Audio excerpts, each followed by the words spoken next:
Kuimba ni kutoa sauti katika mpangilio na katika taratibu na katika mashairi.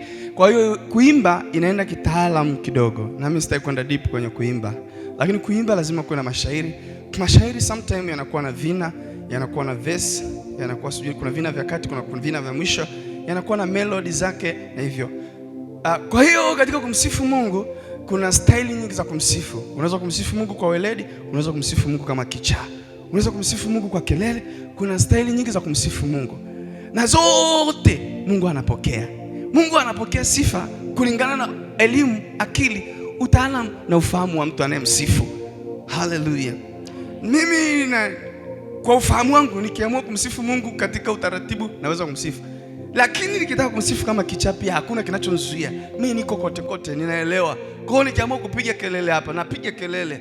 Hata watu wote wanione kichaa, I don't care. Sijali. Kwa nini? Kwa sababu ninamuelewa, ninampigia kelele. Lakini kuna viwango, kuna ambao wamepanga viwango fulani ambao wao wakitaka kusifu lazima watembee kwenye elimu, kwenye taaluma, kila kitu. Na kuna ambao hawana hivyo viwango, ukimwambia asifu kwa elimu unamuonea hataweza. Sasa atukuzwe Mungu ambaye anatusikiliza hivyo hivyo kulingana na anavyotujua. Haleluya!